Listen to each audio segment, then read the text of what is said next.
सिर्फ यही नहीं है कि इस्लामाबाद के अंदर की ये सूरत हाल है, बल्कि जो मोटरवेज़ हैं, पेशावर से आ रही है, कोई अटक से रास्ता आ रहा है, कोई किसी और जगह से आ रहा है, सब जगहों पे अब कोशिश करूँगा आपको आगे फुटेजेस दिखाता हूँ।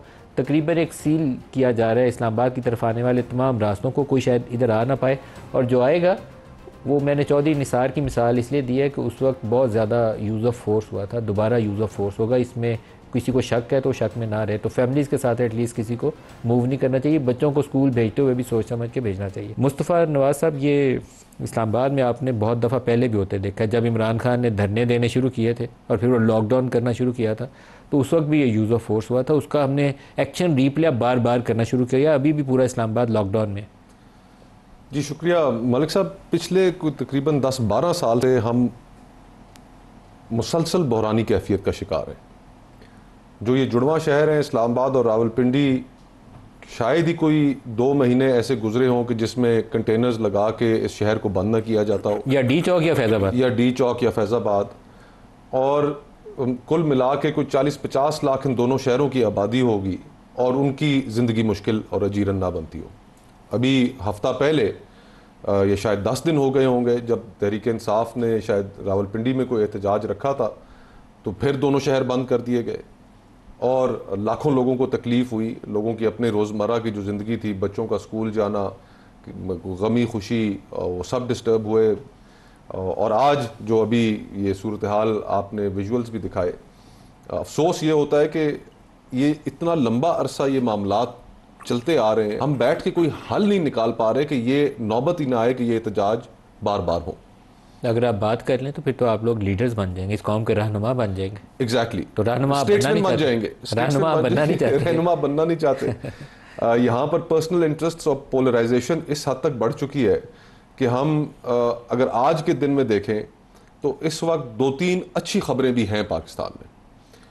जो महंगाई के बढ़ने की रफ्तार है वो 6.9% तक इन्फ्लेशन का सिंगल डिजिट में चला गया, जो बहुत अच्छी डेवलपमेंट है। साथ ही साथ आपको खुदा करे कि ये आखिरी कर्जा हो, IMF से आपको जो कर्जा मिला है उससे फाइनेंशियल मार्केट्स में स्टेबिलिटी आई है, इंटरेस्ट रेट नीचे जा रहे हैं। तो हुकूमत को भी चाहिए कि वो बजाय इसके कि हर वक्त अपोजिशन के साथ सींग अड़ा के रखे, हुकूमतों का काम होता है कि बड़ा दिल दिखाए। देव गॉट मोर टू लूज, वो पहले ही जेलों में पड़े हुए हैं, पहले ही पिछले 2 सालों से डंडे खा रहे हैं। What have they got to lose? तो बड़ा दिल हुकूमत को दिखाना चाहिए, मामलात के अंदर बेहतरी लेके आए, कॉन्फिडेंस बिल्डिंग मेजर्स करें, जो कि ये बिल्कुल नहीं कर रहे। और अब फिर जो ये सूरत हाल मजीद तलखी की तरफ जा रही है, उसकी आज ये जो फैसला आया सुप्रीम कोर्ट का, अभी उसकी तरफ चलते हैं। कोई रास्ता बचेगा नहीं कल तक इस्लामाबाद आने के लिए। एक चीज़ मुस्तफ़ा नवाज़ खोखर साहब, अगर थोड़ी सी हमारे में गुड सेंस हो, एटलीस्ट वो लोग जो जिम्मेदार हैं हुकूमत चलाने के, हमारे नेक्स्ट डोर जंग के ढोल बज रहे हैं। ईरान ने उस पर जवाबी वार किया है, वो उधर हमला करने की तैयारी कर रहा है। अफगानिस्तान से रोज़ पाकिस्तान पे वैसे ही दहशतगर्दी हो रही है। इंडिया से हमारी कितनी मोहब्बत है, इंडिपेंडेंस से, वो भी हमें पता है। हमें कुछ सोचना नहीं चाहिए हम क्या करने जा रहे हैं इस रीजन में, इस पाकिस्तान के साथ। ये चीज़ें अपनी जगह पर अहम है। और साथ ही साथ मलिक साहब, खैबर पख्तूनख्वा और बलूचिस्तान में जो सूरत हाल बनी है, पॉलिटिक्स को जिस तरीके से मीनिंगलेस किया गया है, अब इस वक्त कौमी यकजहती कमज़ोर होती नज़र आ रही है। फिर ऊपर से जलती पे तेल डालने का जो काम है वो सियासतदान अपने बयानात के ज़रिए, गैर जिम्मेदाराना बयानात के ज़रिए कर देते हैं। गंडापुर साहब ने जो 2-3 बयानात दिए वो फेडरेशन के नुक्ता नज़र से ठीक बयानात नहीं थे। तो सूरत हाल अब जिस तरह की हमारी है, हमारा पहला चैलेंज जो है इस वक्त, हमारे पास दहशतगर्दी का कोई जवाब नहीं है। एक APC बुलानी थी वज़ीर आज़म ने, नहीं बुला सके, कोई पॉलिटिकल कंसेंसस नहीं है, अज़्म इस्तेकाम पता नहीं कहाँ गया। आज सुप्रीम कोर्ट के अंदर जो सूरत हाल है, मीडिया के अंदर जो सूरत हाल है कि हर जगह लोग एक दूसरे को लान तान और बड़ी शदीद ग्रुपिंग्स में तकसीम हुए। लेकिन मुस्तफ़ा काज़मी ने जो कुछ किया वो नापसंदीदा अमल है, उसकी मज़म्मत करनी चाहिए। लेकिन इस तरह की चीज़ें दोबारा अगर हो जाएं तो उसको रूल आउट मत करिए, क्योंकि हम वाकईतन पूरा पोलराइज्ड हो गई, पूरी सोसाइटी पोलराइज हो गई। और इसमें अब देखें ना, एक इदारा था सुप्रीम कोर्ट, एक ये सोच थी कि चलो हमारे झगड़े आपस में अगर तय नहीं होते तो इवेंचुअली एक इंस्टीट्यूशन मौजूद है जिसका फैसला फिर सबको मानना पड़ेगा। 8 जजों ने इसके एक फैसला दिया, ECP मानने से इनकारी कर रहा है। हुकूमत 2 जजों की मिसाल देती है, 8 जजों के फैसले को नहीं मानती। 8 जजों के फैसले को नहीं मान रही, तो एनार्की फिर आप किसको कहते हैं? तो हम जानबूझकर, जिस तरह मैंने पहले हिस्से में कहा कि कुछ इंडिकेटर्स बेहतर हुए, हमें इस वक्त पॉलिटिकल केओस या कोई भी चीज़ जो पॉलिटिकल इंस्टेबिलिटी को मजीद हवा दे सकती है उससे कोसों दूर भागना चाहिए, लेकिन वो हम करने के लिए तैयार नहीं है।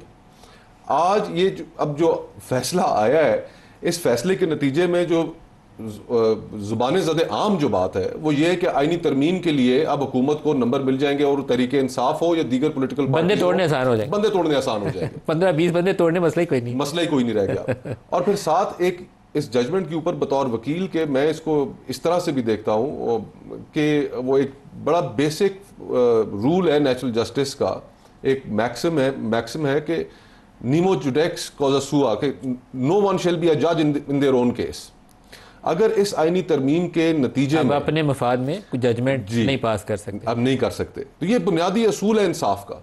और अगर इस आईनी तरमीम के नतीजे, इस फैसले के नतीजे में जो आईनी तरमीम होती है उसके बेनिफिशरी काजी फाइज ईसा साहब होते हैं, कॉन्फ्लिक्ट ऑफ इंटरेस्ट फिर तो कॉन्फ्लिक्ट ऑफ इंटरेस्ट लफ्ज़ और एक्सप्रेशन उन्होंने इस्तेमाल किया, सही किया कि जंग है, अब सियासत तो रही नहीं गई।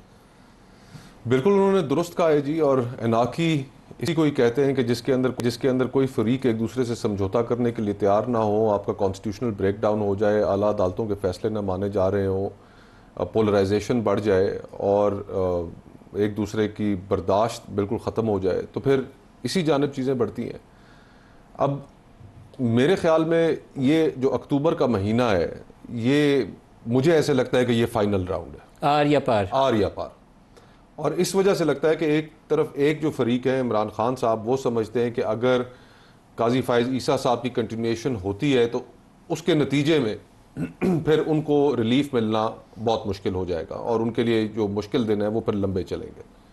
तो वो अपना सारा कुछ इसमें झोंक रहे हैं। खैबर पख्तूनख्वा के वज़ीर आला ने जो गुफ्तगू की, जो वहाँ से जुलूस उन्होंने लेकर आना है, जिस तरह की इमरान खान साहब की बज़ाहिर हमने अखबारात में पढ़ा जो हदायत हैं, तो यही लगता है कि वो माहौल को काफ़ी गरमाना चाहते हैं। दूसरी तरफ हुकूमत भी ये समझती है कि क्योंकि सारे का सारा जो सिलसिला है वो एक झूठ पे खड़ा किया गया है, फॉर्म 47 पे खड़ा किया गया है, पूरे पाकिस्तान के बच्चे को पता है कि ये इलेक्शंस कैसे हुए। तो अब इस सूरत हाल में ज़फरुल्लाह साहब, ये तो फिर ख्याल ये कि जो जंग को टाला जा सकता है, अगर पता हो कि ये जंग है तो टाला जा सकता है। ख्याल ये है कि प्रोजेक्ट इमरान खान की डिसमेंटलिंग का लास्ट प्रोसेस है। आप सोच रहे हैं कि और ना डिसमेंटल हो जाए? नहीं, मेरी राय ये है, सोशलॉजिकल लेवल पे अगर आप देख लें तो तमाम सिस्टम ठीक चल रहे थे बहुत हद तक, इकॉनमी बेहतर हो रही थी, आपका फील्ड है, बड़ी अच्छी रिव्यूज़ आ रहे थे, कुछ स्टेबिलिटी आ गई थी, किसी पैक आ रहा था, को कराची को हमने जो इमरान को ला रहे थे उनका ये ख्याल नहीं था। अच्छी हमने को फाटा को सीधा किया, पीपल पार्टी ने पहले सवात को किया, फिर हम आगे बढ़े। उसके बाद प्रोजेक्ट लॉन्च किया गया, उसने सिस्टम की चूलें हिला दी सबकी। वो अब कुछ शायद अंदाज़ा हुआ होगा, मिलजुल के हम लगे हुए हैं कि उसको डिसमेंटल किया जाए, ये उसकी डिबरीज हैं सारी की सारी।